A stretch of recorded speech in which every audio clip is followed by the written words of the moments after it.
Hello and welcome to Access. Today my guest is Dr. Sheldon Paul Blau. And Dr. Blau is co-author with Elaine Fantel-Schimberg of the book How to Get Out of the Hospital Alive.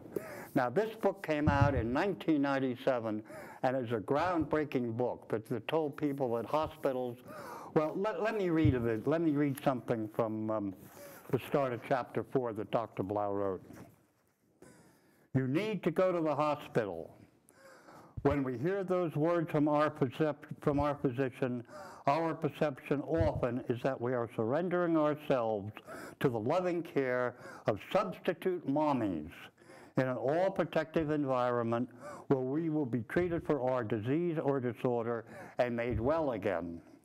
The reality is that according to a study by Harvard School of Public Health, hospital-related errors in treatment kill an estimated 180,000 Americans a year.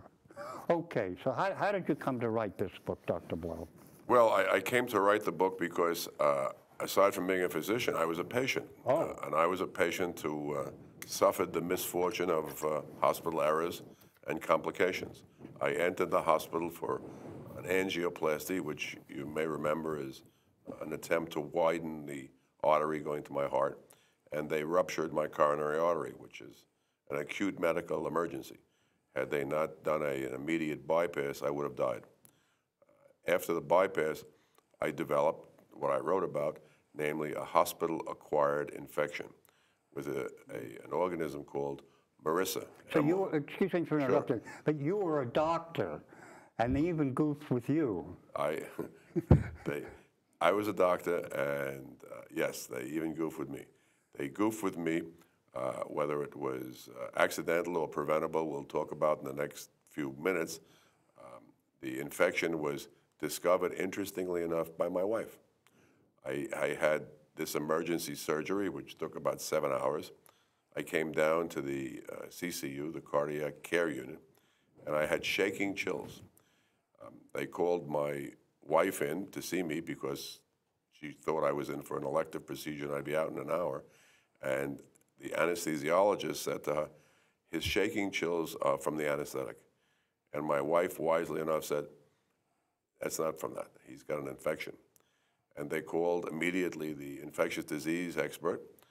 The infectious disease expert confirmed, first started me on an antibiotic. I had the same organism that you had. I had this Staph infection. I had a staph infection, exactly. And he started me on vancomycin. I was on the same antibiotic that you were on. He started me on vancomycin. And the next day, after I was on the vancomycin, the end of the catheter grew out a staph. So that had my wife not said he's got an infection and insisted that an infectious disease expert come, I probably wouldn't be here. Mm-hmm. As a result of my experiences in the hospital, as a patient, the book is written primarily from the point of view of being a patient, not from the point of view of a physician. I, of course, supplemented my personal experiences with my professional experience. Well, let me read something else you say here. The final lesson I learned from my canceled morgue appearance, meaning you got out of it alive, is the power of positive thinking, which my co-author and I wholeheartedly subscribe to. We believe that we are potentially either victims or survivors. The victim passively permits all the errors that can befall him or her in the hospital. The victim believes that it's all in God's hands. While a good part of it is you who by action and control can make a difference between surviving and dying. Absolutely, absolutely. And as a matter of fact, so you're saying we have to take our fate into our own hands. You have to be proactive. You have to be proactive. You have to realize what could possibly happen, and you have to prepare yourself for it. A recurrent feature in the book is that you must go to the hospital with an advocate, because remember that when you're having a surgery or you're having other serious problems in the hospital, for the most part, you're anesthetized, sedated, you're unable to make decisions. The advocate, who hopefully is a relative, doesn't have to be a nurse, although I must tell you that many of the people out here in the Hamptons who can afford it do indeed have nurses and doctors who are their advocates. who enter the hospital, and these advocates watch and be certain that no mistakes happen. You don't have to be a rich person to have an advocate.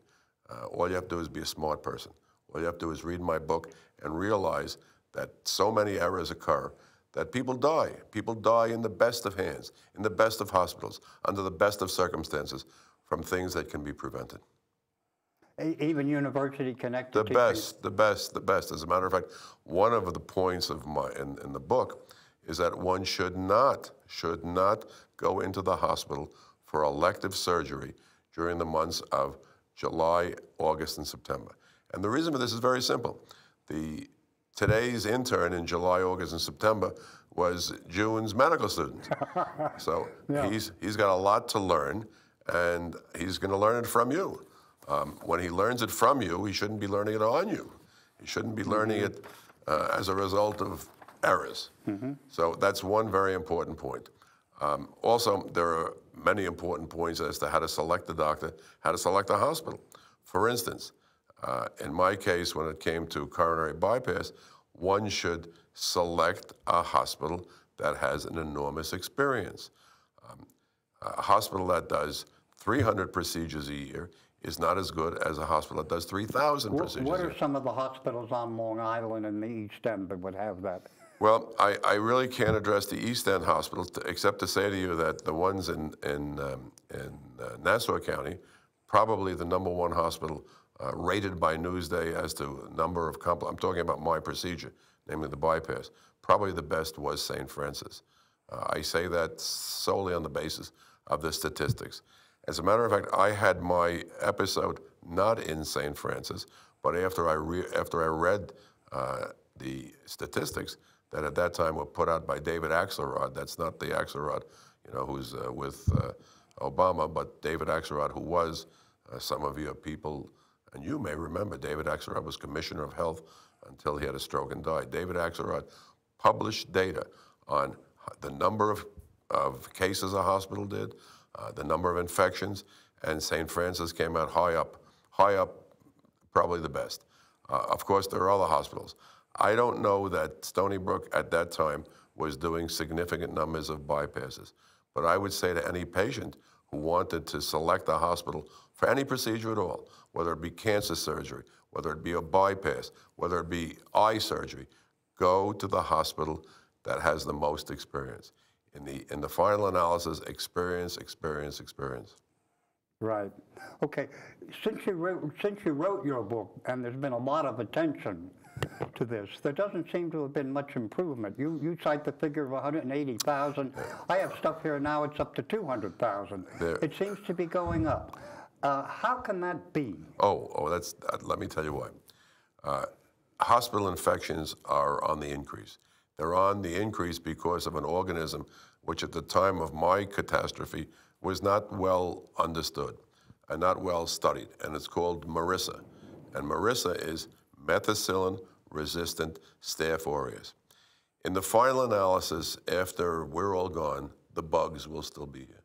The bugs have a marvelous adaptive mechanism. They're able to adapt to the antibiotics that we use. There was a time in my life, and it wasn't too long ago, when many bugs were 100% sensitive. Gonococcus, for instance, gonorrhea, was 100% sensitive to penicillin. There was a time when tuberculosis was very sensitive to anti-tuberculous drugs. As time goes on, these bugs have acquired innate mechanisms to become not sensitive. So what's happened is that the reason that hospital infections are rising is because the organism itself develops mechanisms to offset the antibiotics. And yet, I've come across all kinds of studies that show they're over 90% preventable.